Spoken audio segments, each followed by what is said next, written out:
Lakisha Spearman, and this is my life, my story.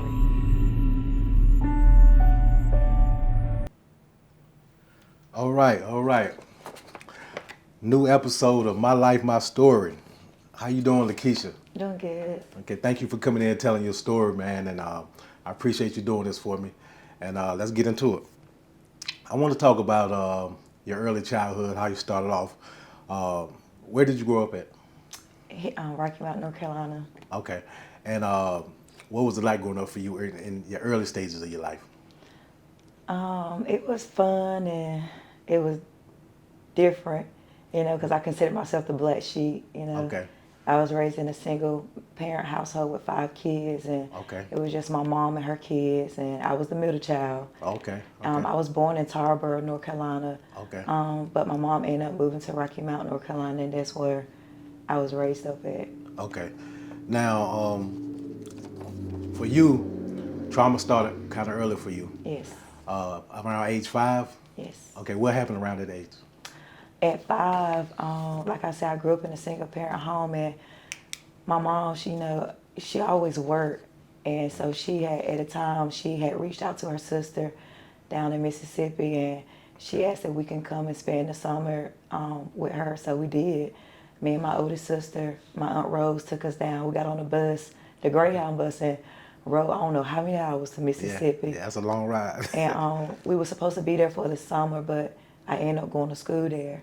Okay. We ended up being there longer than we were supposed to, and it was good. I was excited when I first got there, but as time went on, things started to change, and my aunt then started being mean to us, me and my sister, and she had a son that lived in the house with her, and he just became weird, and he had started, touching on me and stuff like that, and Wow. my aunt, she was mean to us. She used to whoop us for no reason or whatever. It was hard.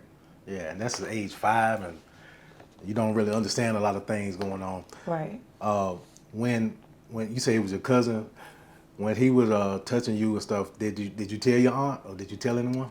Yes, I did. I told, but I got a whooping for it. Wow. And of course, I was told that it wasn't true. And I had called back home to tell my mom about it, and she wasn't able to come get us right then. So we had other family members that was there that came in and took us until we was able to get back home. And those last couple of weeks of us being there was like maybe the most funnest times when we was able to get to my other aunt's house until we was able to go back home. Wow. And I mean, that is early trauma. Yes. Now, at that age, because that's hard. I mean, when you're 5 years old, you don't really understand what's going on, but you understand something wrong is happening, of course. Right. What was the relationship like with your family, like as far as your mom and everything? Did they accept that someone was touching you, and did they acknowledge that? I'm not gonna say she wasn't okay with it. Okay. But because this is something that goes on in our family that's been going on for years, we grew up to, whatever happens here stays here. And I never got the help that I needed for therapy, or nobody never talked to me about it. It was just like it happened. They say you lying, and that was it. That was it. And, it was never talked about or never dealt with. It was just covered up. Now, as you start to get a little older, start getting in high school, how did things change for you, as you started getting older in your teens? When I became older, I want to say in between my preteens, maybe between the ages of 12 and 13, life was hard because I didn't feel connected to my family. I was the outcast, and I was overlooked for a lot of years, and I ended up getting raped by my first cousin. Wow. And that wasn't dealt with. Yeah. It wasn't dealt with. And this is the early age in your teenage years? Yes. Wow. So not only were you molested, in your early teens, you were raped. Did you tell anyone about that? I did. And my mom, I was taken to the hospital. They performed a rape kit. It was shown that I was sexual assaulted. My cousin went to jail. He spent like maybe a year in there waiting for trial. And then when it got time for trial, my family didn't want me to pursue the charges because they felt like him being there for a year was enough. Wow. But I still was dealing with it. Now, how did this affect the trust with other people and your family? It messed my trust up. Even to this day, it messed my trust up with my mom, with my family. It was hard for me to make a connection. It was hard for me to talk about anything I went through. Wow. Because I was always told not to say nothing. So I didn't trust men. Yeah. I hated men growing up. This is, how long did that last? Like, My whole life, I hated men, and which is why I ended up not say struggling with my sexuality, but moving to the other side. okay. Because I didn't want to give a man, I didn't want to be touched by men. I didn't want to be looked at by a man. And so I ended up dating women, and that happened around the same time I got raped or whatnot, and I struggled with choosing who I wanted to be. And my mom didn't like the fact that I wanted to talk to girls, and it put a wedge between our relationship. I never had a relationship with my mom. Now, I wanted to ask you, because you mentioned the relationship with your mom had kind of went down. How long did that last in that relationship? And did she ever come to say, I will accept you for dating whoever you want to date? How did that go? It didn't go good because she never accepted. They never accepted the fact that I wanted to date women, and I ended up moving out at 16. We was living at Castalia at the time, and I left and went to Raleigh, and I never went back home. I never went back home. She never accepted the fact that who I wanted to be, and which is why I ended up in the world searching. And this is at, an early age. Early, yeah. Yeah. Wow. So you basically on your own. Yes. At this time. What was that like for you? It was challenging. It was fun to a certain extent because I was young and I was able to go to Scottsdale. I was able to go to Texas. I was able to go to New Jersey, and I was able to experience different things in life. But doing that, I got caught up with the wrong people. I got caught up with the wrong people, and I got introduced to drugs, cocaine, ecstasy pills, robbing, gang-related things, and that was my life up until I was about 23 when the woman that I was dating at the time, she beat me for like a whole year. Wow. And I went through abuse for like maybe 2 years before I made up my mind that I didn't want to live a sexual homeless lifestyle no more. Okay. Wow.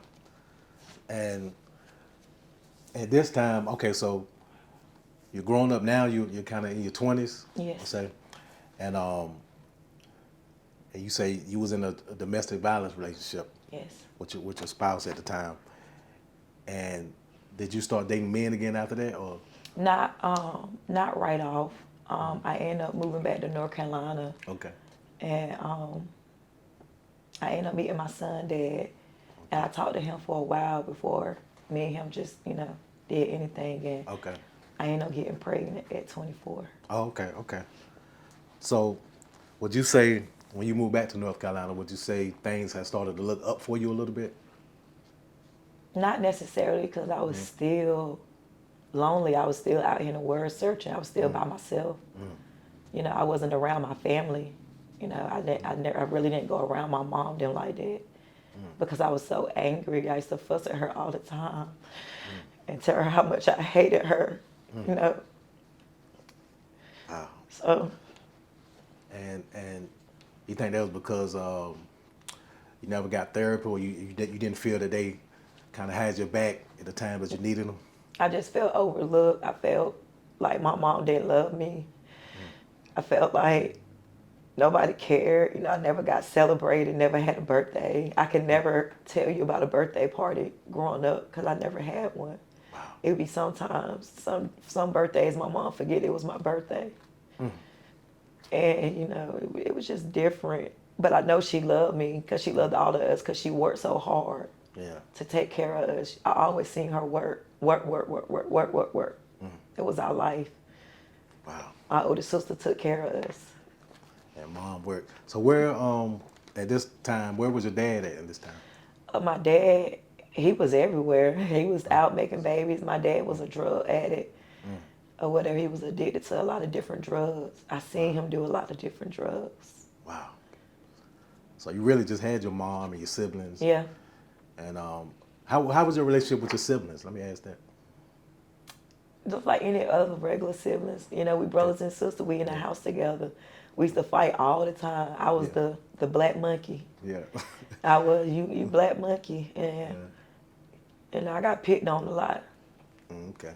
And you know, siblings do that. Yeah. You know, but it's at the end when you get older, you find out it's just out of love. And, Yeah, most definitely. but you still felt like the black sheep, like you say, or outcast, and that type of thing. And you never got therapy. I mean, you were molested and raped. I mean, that's hard on anyone. That's hard on grown women, you know. Yeah. So to go through that. Now, let's switch because at some point in your life, you started going to church, or you said, did you go to church early on? Yeah, I grew up in church. Okay. And as you got older, did you make your way back to church? I did. Okay. I did. I made my way back to church, and I was in church for a while, and then I got excommunicated out of church. I want to say about maybe 8 years ago. Okay, wow. Maybe about 7, 8 years ago. I got excommunicated out of the church, and that put a wedge on church in me, and I just stepped away, and I ended up getting sick with cancer. Wow. Yeah. And what age was this? 32. About 32? Okay, Yeah. wow. And what was that like hearing that you had cancer? It was devastating because I didn't know if I was going to live or die. Yeah. You know, the doctors telling me that, you know, you got stage 4 cancer. It's not a cure for it. Wow. And, you know, we can't treat you for this. So it was devastating. But I knew that God was doing something different. Because even though I was told that I was sick, I didn't feel sick. Okay. So, you know, I didn't really feel sick, but I knew that I had a disease, cancer. And at this time, you have more kids at the time. I actually found out about my cancer after I had my last son. Okay. How many kids do you have? I have 4. 4. Okay. So in between, I say around 25 to 32, and you know, you had a family, you had kids, children, and then you get hit with cancer. Yeah. Right after. Wow. But even before I got hit with cancer, like I was telling you, I have 4 kids, but my second son I gave away. Okay. At birth. Okay. And it was, what you think it was because you couldn't take care of them? yeah, because I didn't have the support. And I had just became a mom. Okay. And I didn't know anything about taking care because it was just me and Bryson, my oldest son. And, you know, and I didn't really have support that I needed for him. And I ended up getting pregnant again, and I was already out here by myself. Yeah. So wow. I decided not to keep him. So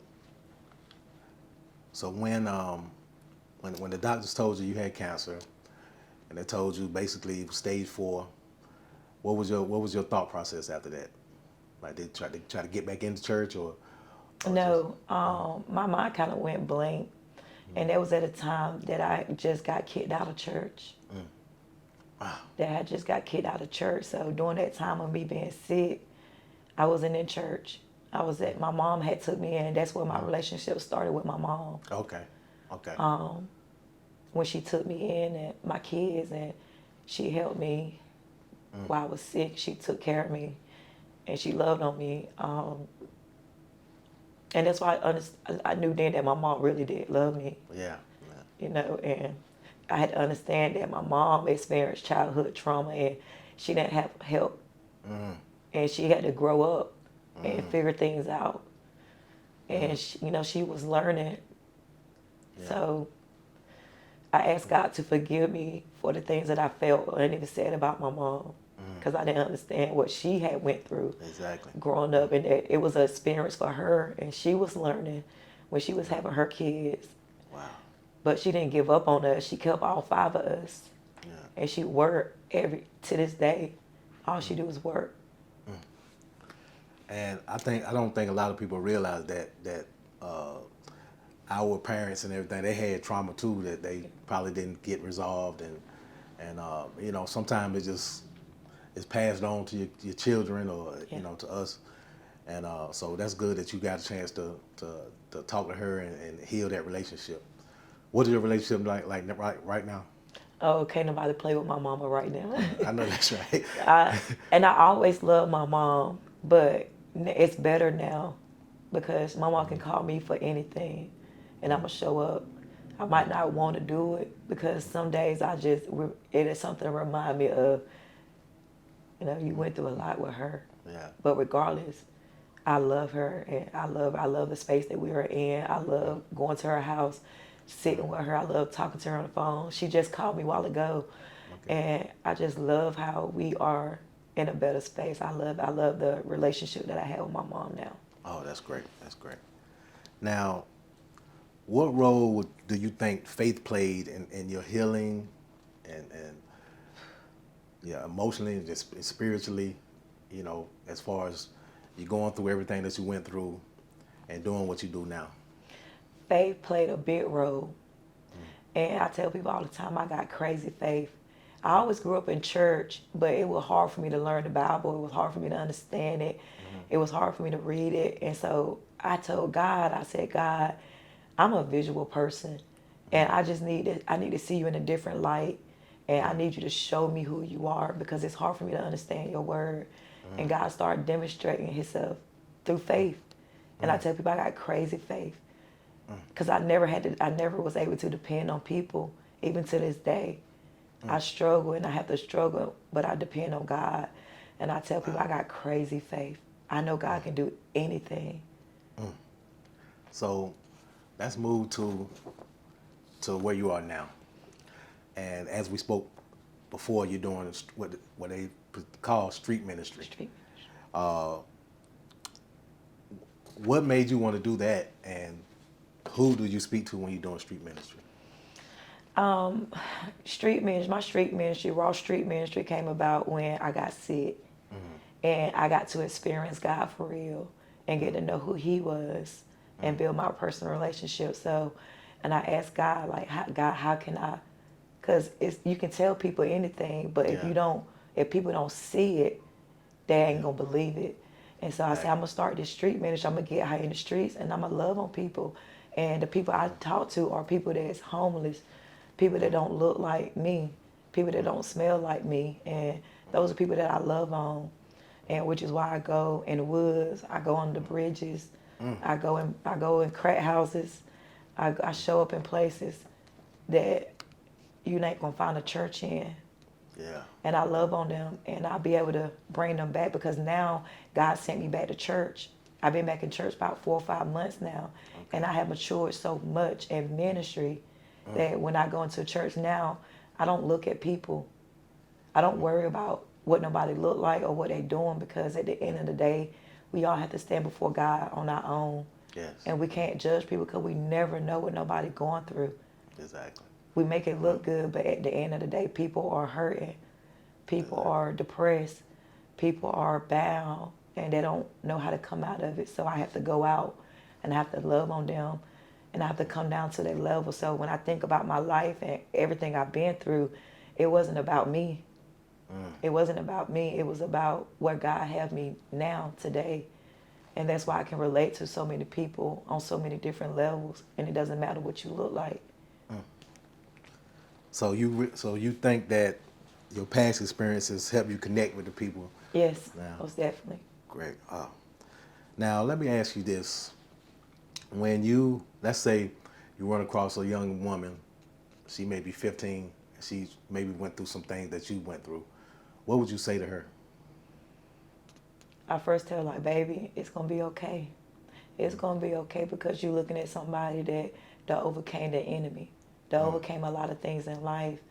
And I just, let her know, for one, you're not by yourself. I'm here. And I just love on them. I don't throw the Bible at them because I don't understand the Bible.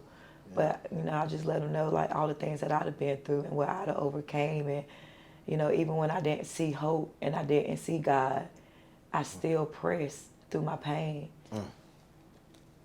Wow.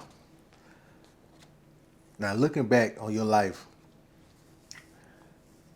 what do you believe God saved you for? Because you could have just said, I have cancer, I'm going to give up, and you chose faith, and he showed you what he can do. You think he chose you for this street ministry and to love on people and to show people that you were loved, God did. Because if that's the case, 2 years ago, when I tried to take my life at home, when my kids was in the other room, I swallowed all those pills. After I had my back surgery, I just got because I got tired of them telling me I was sick. And I tried to take my life. And God kept me in the midst of suicidal. And I could have been dead. I could have been dead a long time ago. But God kept me for this very moment. This very moment. Because he knew who I was in him. Wow. Now, do you think that is, when you're telling the truth to people in ministry and things, is that hard for you to speak on it when you talk to someone? No, because I'm so bold. Okay. And I'd have been through so much and I'd have overcame so much with God and myself that no. That's why I got kicked out of church, because if it's not right, and I'm gonna be bold for God. I can't fear nobody. Because like I said, I could have been dead a long time ago, but I'm here. Exactly. So let me ask you this last question. You were molested at 5. In your teen years, you were raped and assaulted by your own family. You felt abandoned. You had cancer. You were suicidal, and you overcame this. You overcame all of this. What's next for you? What's next for me is to get this street ministry going, my food pantry going, and I'm ready to open up my house, my safe houses. Okay. That's what's next. My safe houses, because I want to be able to pull people off the street with no strings attached. Wow. I don't want them to come thinking that they have to bring something to be here. I want them to just be free and be open and just understand that this is love here. Wow. Ministry is next. Going into the highways and traveling and, just hitting at the streets, not just in my community, but everywhere. Wow. This is big. God is doing something big through me. Wow. Well, you truly are strength. You're a blessing. I want to really thank you for coming in and telling your story and being open and vulnerable, because it's hard to do sometimes for people, especially in front of a camera. So I want to thank you and continue to bless other people as you do. And I hope you continue to get blessed in your life. And I thank you for coming in and telling your story. Thank you for having me. No problem. Thank you. Yes, sir.